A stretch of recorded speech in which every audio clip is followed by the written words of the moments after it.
শুনুন, ফেরিওয়ালা যখন তার জিনিস বিক্রি করে তখন সে 400 বলতেই পারেন বা 42 বলতে পারেন। সেটার দর কমিয়ে 150 অথবা 6 বা 7 আপনারাই করতে পারেন। আসুন, বামেদের কয়েকজন প্রার্থীর প্রচারের সময়ের কয়েকটি বিশেষ দিক দেখে নিই। ভাবিনি সত্যি আমি তোমার হব, এভাবে নিজের করে তোমায় পাবো। আজ থেকে আর কোনোদিন অন্য চোখে যে দেখবে না, কোনোদিন কাউকে এই মন তোমাকে ছাড়া ভালোবাসবে না। দেখুন, আমাকে কম মস্তান ভাববেন না। আপনারা বন্দুক গুলি নিয়ে খুব চিন্তায় আছেন দেখেছি।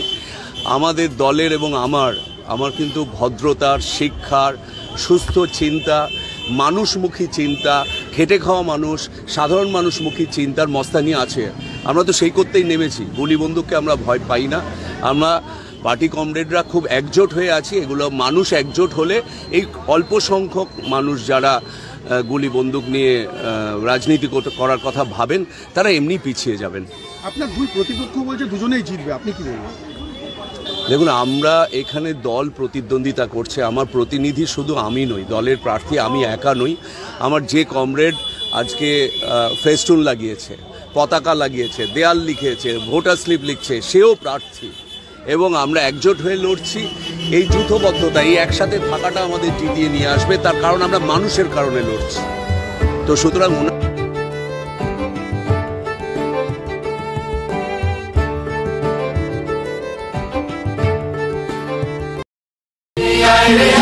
সবাই মিলে আয় রে আয়, জোট বাঁধিয়ে আয় রে আয়, সবাই মিলে আয় রে আয়, নতুন দিনের লগন বয়ে যায়।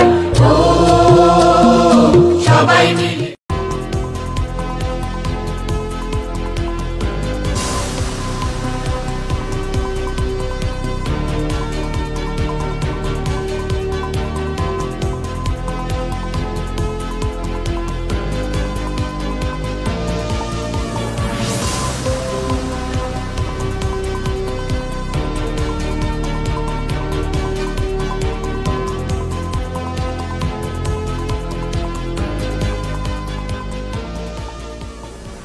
এই যে তৃণমূল বিজেপি, এই যে নতুন করে শুরু হয়েছে নবীন প্রবীণ দ্বন্দ্ব, মারপিট হচ্ছে, খুনোখুনি হচ্ছে। মাদার তৃণমূল আর যুব তৃণমূল দুজনে মিলে কুস্তি করে মারপিট করে খুনোখুনি করছে। দলে কে মনোনয়ন পাবে পঞ্চায়েতের ভোটে, লোকসভার ভোটে, তাতে যুব তৃণমূল আর মাদার তৃণমূল এসব নিয়ে মারপিট হচ্ছে। আমাদের দলে এসব হয় না। তার কারণ আমরা মানুষের অধিকারের জন্য লড়ি, নিজেদের মতাদর্শের জন্য লড়ি। যাদের মতাদর্শ নেই তারা এই সমস্ত কাণ্ড কারবার করে। ও তো সহযোদ্ধা এসছে। এটা একটা ব্যাটল ফিল্ড, গণতন্ত্রের লড়াইতে সে সহযোদ্ধা হিসেবে পাশে দাঁড়িয়েছে। সে নিজে একটি কোম্পানিতে কর্মরত একজন ইঞ্জিনিয়ার। ফলত তারাও তাদের কোম্পানিতে চাকরি করতে গিয়ে বুঝছে যে বামপন্থার প্রয়োজনীয়তা কোথায়, বামেদের প্রয়োজনীয়তা কোথায়। সমাজের সর্বক্ষেত্রে যাদের অধিকার লুট হয়ে যাচ্ছে, সেই অধিকারের পাশে দাঁড়াচ্ছে বামপন্থা। অবশ্যই আত্মবিশ্বাসী, আর প্রথমত স্বামী স্ত্রী সেটা তো রয়েছে, কিন্তু তার থেকেও বেশি আমি বলেছিলাম সহধর্মিনী না, সহযোদ্ধা হতে চাই। তা আজকে যখন যুদ্ধের দামামা, বেল ফেরাতে লাল ফেরাও, লাল ফিরবে, এটা বিশ্বাস রাখি। সম্পূর্ণরূপে আশাবাদী। ওই এখানেরই মাটির ভূমিপুত্র শুভেন্দু মাইতির সেই দুটো কথা, যে অবশ্যই আত্মবিশ্বাসী, আর প্রথমত স্বামী স্ত্রী সেটা তো রয়েছে, কিন্তু তার থেকেও বেশি আমি বলেছিলাম সহধর্মিনী না, সহযোদ্ধা হতে চাই। তা আজকে যখন যুদ্ধের দামামা বেজেছে, তাহলে সেই যুদ্ধক্ষেত্রে একসঙ্গে চলবো, এটাই তো স্বাভাবিক। সম্পূর্ণরূপে আশাবাদী। দুর্নীতির আসল রূপ সকলে দেখতে পাচ্ছে। সততার প্রতীক বলে প্রকৃত চরিত্র, সেই কঙ্কালসার চরিত্র, সেটা বাংলার সমাজের প্রত্যেকে দেখতে পাচ্ছে। তার উল্টো দিকে দাঁড়িয়ে সততা, তারুণ্য, এর পথ, এর হাত সকলে ধরবেন, এটা আমি সম্পূর্ণ। লড়াই কঠিন কঠিন যদি না হয় লড়াই কেন, তাই লড়াই কঠিন হতেই পারে, কিন্তু হাল ফেরাতে লাল ফেরাও, লাল ফিরবে এটা বিশ্বাস রাখি। সম্পূর্ণরূপে আশাবাদী। ওই এখানেরই মাটির ভূমিপুত্র শুভেন্দু মাইতির সেই দুটো কথা, যে মঈনুদ্দিন কেমন আছো, বড্ড বেশি ঘুম পাচ্ছে, মঈনুদ্দিন রুখে দাঁড়াও, সময় এখন খ্যামটা লাগছে। সময় যখন খ্যামটা লাগছে তখন তরুণদের সৎ সেই হাতগুলোকে মুষ্টিবদ্ধ করতেই হয়, তাই লাল ঝান্ডার জয় হবেই। একদম। আপনার নাম? তমাশ্রী।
সৃজনকে ফুলের স্তবক দিতে এসে যে ভদ্রমহিলা কান্না থামাতে পারলেন না, চোখের জল রোধ করতে পারলেন না, এ এক আনন্দ অশ্রু।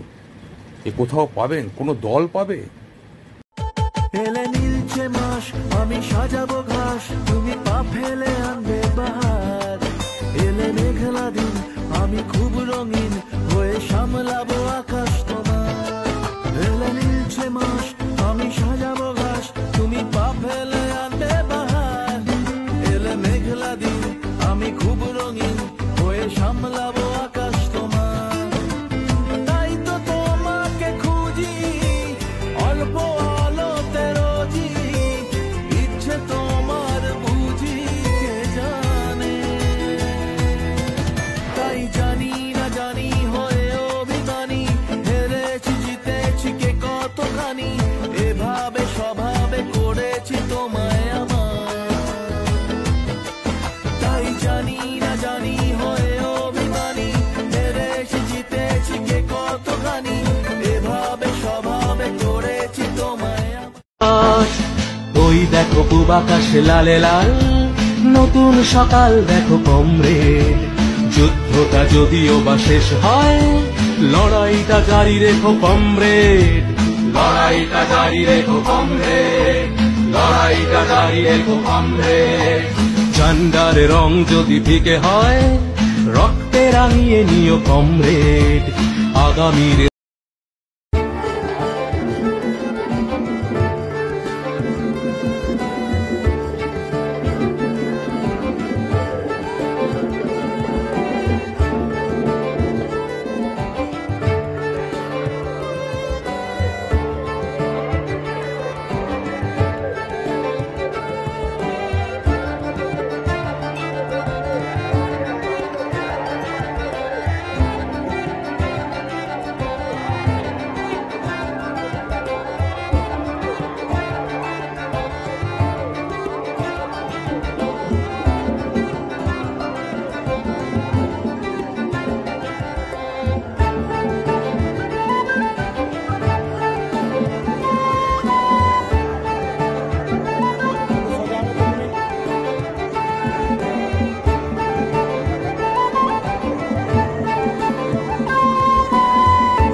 দেখায় শত শত যাদের হাতে ফ্ল্যাগ একটু ফ্ল্যাগিংটা করা ভালো হবে।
দেশের জিডিপি বাঙালিতে ঠেকছে কেন? নরেন্দ্র মোদী দেশের মধ্যবিত্ত গরিবরা আরো গরিব হয়ে যাচ্ছে, বড় লোক হচ্ছে কিভাবে? নরেন্দ্র মোদী জবাব দাও। এইটাই তো বলি, কর্পোরেটের সরকার, এই আদানির সরকার, এই আম্বানির সরকার, এই রাষ্ট্রায়ত্ত শিল্পগুলিকে সরকারিকরণ করে দেওয়া হচ্ছে কার সাথে? নরেন্দ্র মোদী জবাব দাও। কর্পোরেটের বাবার বাপের এই নরেন্দ্র মোদী বিপার যাক, এই কর্পোরেটের বাবার নরেন্দ্র মোদী বিপার যাক। অভিজ্ঞতা কৃষক সাহায্য করতে চক্রবর্তীকে কাজ দেওয়া তুমি তার রাত শিখছে। অভিজ্ঞতা কৃষক সাহায্য করতে চক্রবর্তীকে কাজ দেওয়া তুমি তার রাত শিখছে।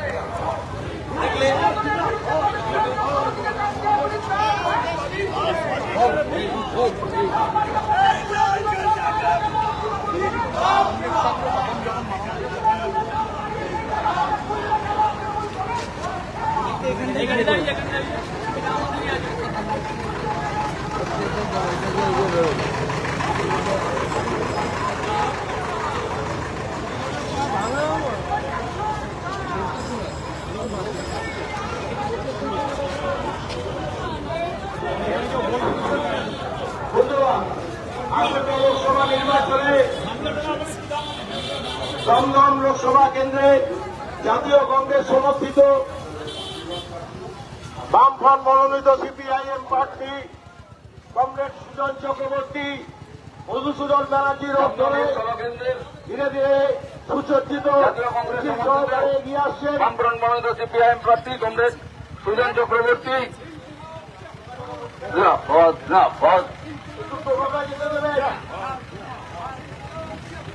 দমদম লোকসভা কেন্দ্রের জাতীয় কংগ্রেস সমর্থিত বামফ্রন্ট মনোনীত সিপিআইএম প্রার্থী কমরেড সুজন চক্রবর্তী আপনাদের সাথে শুভেচ্ছা বিনিময়ের জন্য উপস্থিত হয়েছেন। উপস্থিত আছেন সিপিআইএম এর সর্বভারতীয় নেত্রী কমরেড বৃন্দা কারাট, উপস্থিত আছেন মহানগর লোকসভা কেন্দ্রের বিধানসভা কেন্দ্রের প্রার্থী কমরেড তন্ময় ভট্টাচার্য, উপস্থিত আছেন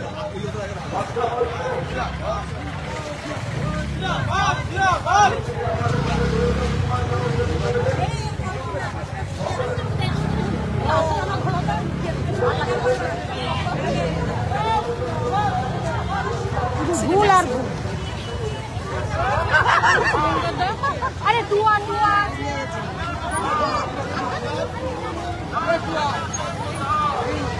বাবা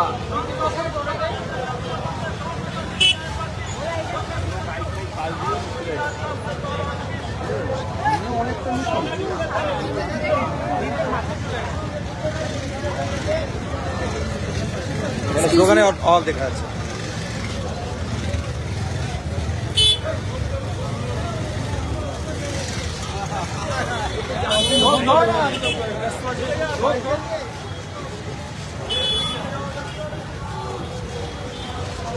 স্যান্ডি তোকে অনেকদিন বাদে দেখতাম।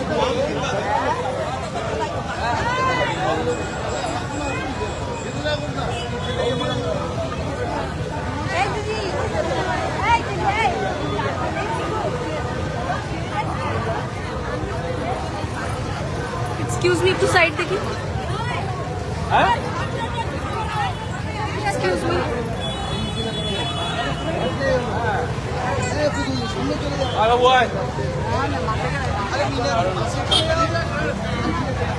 ড্রোন কোথায়?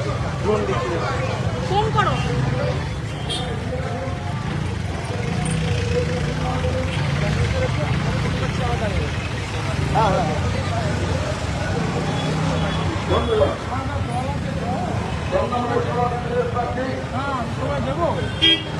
তবে একটা সেকেন্ড দিন আমি একটু বেরিয়ে যাই।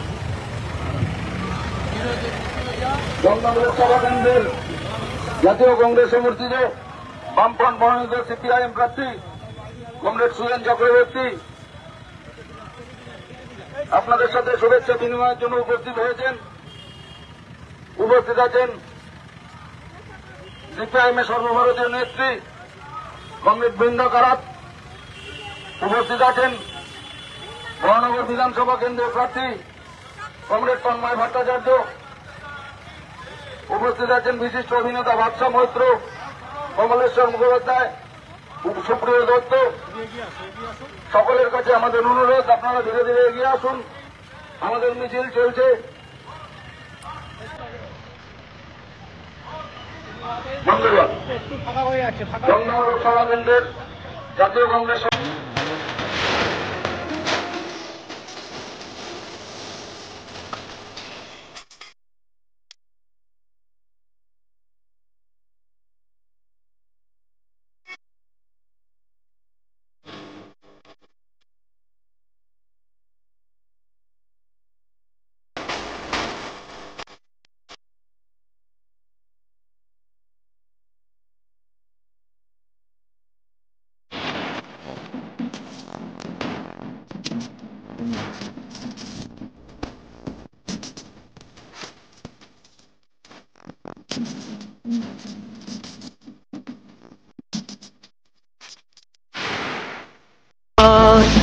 ওই দেখো পূব আকাশে লালে লাল নতুন সকাল দেখো কমরেড, যুদ্ধটা যদিও বা শেষ হয় লড়াইটা জারি রেখো কমরেড, লড়াইটা জারি রেখো কমরেড, লড়াইটা জারি রেখো কমরেড।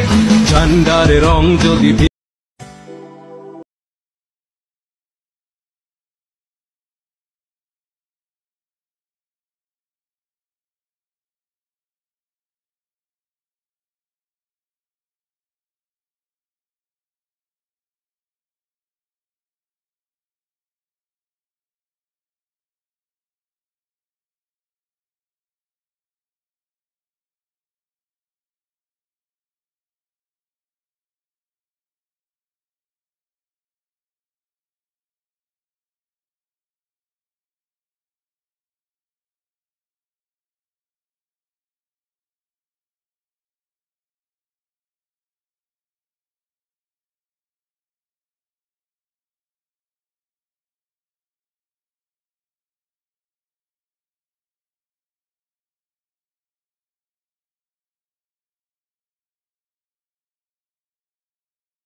সেলিম ডাকে চাই এবারে মুর্শিদাবাদে, সেলিম ডাকে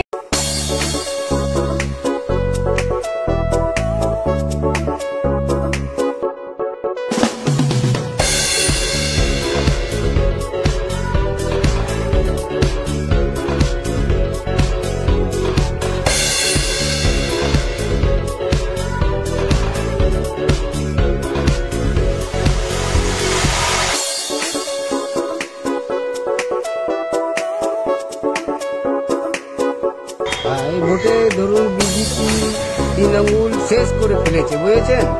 আমাদের এখন লাল ঝান্ডাকে আনতে হবে, আনবই, বুঝলেন? আগুন হয়ে গেছে সব জিনিসপত্র, যা তা ভাবে বাড়ছে, কাজকর্ম বন্ধ হয়ে গেছে, সবকিছু ওই বিজেপি 3 আঙ্গুল খেয়ে ফেলেছে আমাদের দেশটাকে। এখন আমাকে কোনো রকম করে সিস্টেমকে আনতে হবে। লাল ঝান্ডা জিন্দাবাদ।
আজকে এই স্বল্প পরিসরে মোট 9 জন বামফ্রন্ট এবং একজন, তার মধ্যে রয়েছেন কংগ্রেস প্রার্থী নেপাল মাহাতো, তাদের সম্বন্ধে কয়েকটি বিশেষ প্রচার অভিযান আপনাদের দেখালাম। দীর্ঘায়িত হয়ে যাচ্ছে, আপনাদের দেখতে ক্লান্ত বোধ হতে পারে। এরপরে আরও নিয়ে আসবো বেশ কিছু প্রার্থীর এই ধরনের প্রচার। তো আমি যেটা দেখতে পাচ্ছি যে প্রত্যেকটি কেন্দ্রে একটা জিনিস ফলো করছি, যে যেন বাম দলগুলোর মধ্যে একটা মানে প্রতিযোগিতা শুরু হয়েছে, কিভাবে কোন বাম প্রার্থীকে প্রচারে বেশি করে তুলে ধরতে পারে। এইরকম যে প্রতিযোগিতা, এক অদ্ভুত ব্যাপার। এবং সব কেন্দ্রে বাম কর্মীরা যেভাবে রাস্তায় নেমেছেন, তরুণরা যেভাবে রাস্তায় নেমেছেন, তা এক কথায় অভূতপূর্ব। তাই স্বল্প পরিসরে 9 জন প্রার্থীর কথা বললাম, মানে দেখালাম। এর পরের বার আমি অবশ্যই আরও অন্যান্য প্রার্থীকে দেখাবো। তবে সামগ্রিকভাবে আমার পর্যবেক্ষণ মনে হচ্ছে সামগ্রিকভাবে আমার মনে হচ্ছে গোটা 15-20 আসন বামেদের জন্য যেন নিশ্চিত হয়ে আছে, প্রায় 15-20টা আসন। লক্ষ্য রাখুন, আপনারা সব বুঝবেন। আজকে শেষ করবার আগে আরেকটি বিশেষ ছবি আপনাদের দেখাচ্ছি। দেখুন বামেদের প্রতি মানুষের কি আবেগ, দেখুন। আমার বাড়ি কুচবিহার, আমি মনে প্রাণে ছোটবেলা থেকে দেখে আসছি বাড়ির সবাইকে। এখানে থাকি, এই পাড়াতেই থাকি। হাঁপিয়ে গেছে তো, ওই জন্য হাঁপিয়ে গেছে। আমি তোমাকে বলছিলাম যে এখানটায় কারো যদি সিপিএম এর মিছিল হয় বা মিটিং হয় আমাকে একটুখানি জানাও। যোগাযোগটা রাখো তোমরা, খবরগুলো পাবে। ঠিক আছে, চলো তুমি